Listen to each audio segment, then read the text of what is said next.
नमस्कार, मैं हूं नीलू।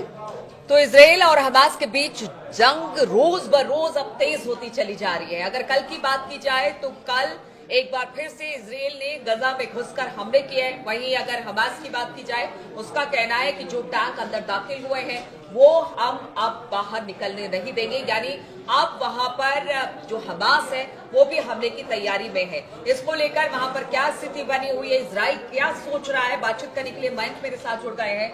मयंक, अगर बात की जाए, इजराइल रोज हमले कर रहा है, खासतौर पर अगर गजा की बात की जाए, चाहे नॉर्थ गजा हो या फिर साउथ गजा हो। अब तो पहले तो मिसाइल से अटैक हुए, अब वहां पर टैंक यानी कि ग्राउंड पर अब अटैक शुरू हो गए हैं। लेकिन दूसरी तरफ अब हमास भी ये कह रहा है कि जो टैंक अंदर दाखिल हुए उसे हम बाहर जाने। देखिए, जहां से आपने बात शुरू की उसको आगे बढ़ाते हैं। हमास की तरफ से बयान आया है कि जो मरकावा टैंक्स इजराइल के दाखिल हुए हैं गजा में, जैसे हमने पहले टैंकों को निशाना बनाया था, इजराइल के मरकावा टैंक्स जिस तरह से पहले उड़ा दिए गए थे, वही हश्र इस बार भी होने जा रहा है। ये पहली धमकी हमास की तरफ से आई है। दूसरी चीज हमास की तरफ से ये कही गई है कि जो बंधक है हमारे पास, अब अगर इनको कुछ हो जाता है तो इसकी मौत का जिम्मेदार, इनकी मौत के जिम्मेदार खुद बेंजामिन नेतन्याहू होंगे। इजराइल इनकी मौत का जिम्मेदार होगा। बात नंबर 2। बात नंबर 3, आप देखें, कल जो है आपने देखा, हमने तस्वीरें देखी कि इजराइल में बड़ा जबरदस्त प्रदर्शन हुआ है नेतन्याहू के खिलाफ। बड़ी हैरानी की बात है ये कि बहुत हजारों लाखों की लोगों में संख्या में जमा हुए लोग, और ये सब विरोध कर रहे थे गजा स्ट्राइक का। इनका कहना ऐसा था कि नेतन्याहू को किसी भी सूरत में गजा में हमला दूसरी बार नहीं करना चाहिए था। कहा यह जा रहा है कि शायद नेतन्याहू अपनी सरकार बचाने में जुटे हुए हैं, इसलिए उनके लिए हमला करना जरूरी हो गया था। इंटरनल पॉलिटिक्स जो है उसके चलते शायद जो है नेतन्याहू को यह हमला करना पड़ गया। लेकिन नेतन्याहू के खिलाफ जबरदस्त प्रदर्शन हो रहा है इजराइल में। चौथी जो बात है, कल देखिए एक और तस्वीर आई जिसकी बड़ी चर्चा हो रही है। यमन की जो राजधानी है, कैपिटल है सना, वहां पे कल लाखों हुतीज जो हैं वो जमा हुए गजा के समर्थन में, फिलिस्तीनियों के समर्थन में। और ऐसा लग रहा था कि आखिरी जो शख्स है वो दिखाई नहीं दे रहा है। मतलब लाखों लोग जो हैं वो सड़कों पे थे और वो ये इजराइल का विरोध कर रहे थे, और उन्होंने हाथ में हथियार लेके ये ऐलान किया कि अगर जिस तरह से इजराइल हमला कर रहा है, गजा में ऑपरेशन कर रहा है, उसके खिलाफ एक बड़ा हमला किया जाना चाहिए इजराइल पे। तो क्या ये हुतीस का कहना है। हुतीस का कहना है, इतने सारे वहां पर लोग जुटे, तो क्या हम ये मान के चले, क्योंकि अभी रमजान का पाक महीना चल रहा है, ऐसे में इबादत का वक्त होता है, लोग शांति चाहते हैं, पीस चाहते हैं, तो क्या इसके बाद बिल्कुल सोशल मीडिया पे ये जबरदस्त चर्चाएं हैं कि जैसे ही रमजान का महीना खत्म होगा, इजराइल पर चौतरफा अटैक होने वाला है। एक तरफ हुतीज जो है, हमने देखा कि 2 हाइपरसोनिक मिसाइल्स जो हैं वो दागी गई, और दोनों इजराइल की रेंज के अंदर, इजराइल की सीमा के अंदर दाखिल हुई। तब उसके बाद उसको जैसा इजराइल ने कहा कि एरो सिस्टम ने उसको डिस्ट्रॉय किया।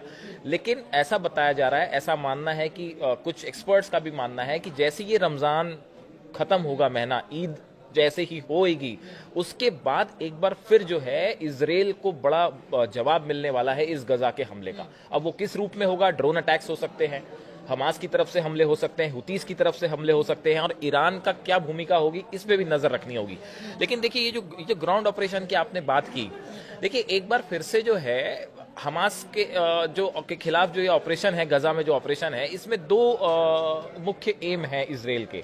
एक तो बार बार वो ये फोकस कर रहा है कि हम बंधकों को छुड़ाना चाह रहे हैं। अब बंधकों को छुड़ाने के लिए जो 17 महीने की लड़ाई थी, उसका क्या अंत हुआ? क्या आप बंधक छुड़ा पाए? तो फिर अब कैसे छुड़ा लेंगे? जब आप 17 महीने तक लड़ते रहे, तब आप बंधक नहीं छुड़ा पाए, तो अब इजराइल के अंदर भी है। तो अब सवाल यह है कि जब उस समय नहीं छुड़ा पाए, तो अब कैसे छुड़ा लेंगे? अब देखिए, जो ऑपरेशन हो रहा है आईडीएफ का जो है, ये नॉर्थ और साउथ गाजा के बीच बफर जोन बनाने की कोशिश हो रही है, और जो है दूसरा जो है ये नॉर्थ और साउथ गाजा को अलग करने के लिए ये जो नेत्जारिम कॉरिडोर है, यहाँ पे आईडीएफ ने अपनी फोर्सेज भेज दी हैं। तो देखिए, ये ऑपरेशन जो 2 चीजें हैं, पहली बात तो बफर जोन बनाने की जो कोशिश है वो कहीं कामयाब नहीं हो पाई, न लिबनान में कामयाब हो पाई, आखिर में फोर्सेज वापस आनी पड़ी। गजा में भी जो है फोर्सेज बाद में वापस ही लेनी पड़ी थी, या फिर से एंटर किए हैं, देखते हैं इसका क्या आगे परिणाम होता है। सैन्य कार्रवाई के दम पर इजराइल वो चीज नहीं हासिल कर जो सकता उसका प्लान है, जो वो चाहता है, जो प्लान है इसराइल का, वो फोर्सेस के दम पे तो पूरा होता, लेकिन इस बार लंबे भी समय वो से नहीं ऐसे ही दिख रहा। दावा कर रहा अब है कि देखिए, देखिए अब हाँ हाँ, अगर अब जो अपने बंधक कार्ड्स छुड़ाने इसराइल के जो डिफेंस मिनिस्टर हैं, कार्ड्स उनका कहना है कि बंधकों को लौटाओ वरना हम पूरी तरह से बर्बाद कर देंगे गजा को। तो देखिए, जो हमास है या जो फिलिस्तीनी संगठन है, वो तो अब उनके पास कुछ खोने को है ही नहीं। वो तो अपनी वैसी जान हथेली पे लेके चल रहे हैं और वो कह रहे हैं कि हम किसी भी सूरत में जो है इसराइल को यहाँ पे गजा में कब्जा नहीं करने देंगे, चाहे इसके लिए जान ही क्यों ना चली जाए। तो एक बार फिर इस इलाके में वैसी ही लड़ाई होती दिख रही है जैसे कि 17 महीने पहले हो रही थी। दूसरी चीज ये है कि जो इसराइल का ऑपरेशन है, ये कितना कामयाब हो पाएगा, क्या बंधक छुड़ाए जाएंगे या फिर बंधकों की जान को वाकई खतरा है जैसा कि हमास कह रहा है, और क्या बंधकों की मौत होती है तो उसके जिम्मेदार वाकई अब नेतन्याहू को माना जाएगा।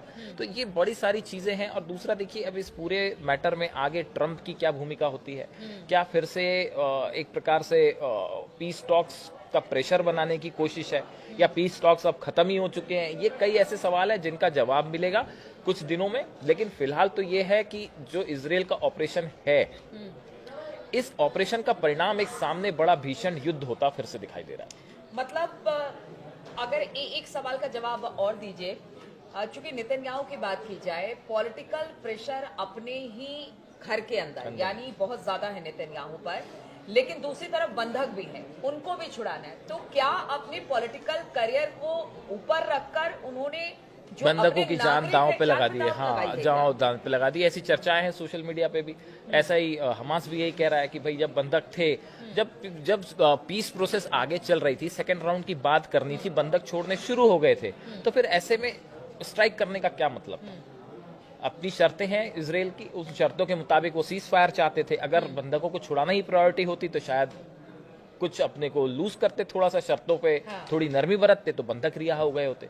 तो अब कुल मिला के एक बार फिर ये रीजन जो है वो बड़े युद्ध को फेस कर रहा है। बिल्कुल। तो जो नेतन्याहू है, उनकी राजनीति उनके अपने लोगों पर भारी पड़ गई है, और इसी राजनीति को बचाने या फिर पॉलिटिकल करियर को बचाने के लिए नेतन्याहू ने एक बड़ा हमला हमास और गजा पट्टी पर किया है। लेकिन इसके क्या परिणाम होंगे ये तो आने वाले वक्त में ही पता चल पाएगा, क्योंकि देखिए इस वक्त रमजान का महीना है और जिस तरह से लगातार घुसकर गजा के अंदर वार कर रहे हैं नेतन्याहू या फिर इसराइल वार कर रही है, उसके वार के जवाब में किस तरह से हमास की तरफ से अब जवाब मिलेगा, इस पर हमारी नजर बनी रहेगी। आप बने रहिए हमारे साथ।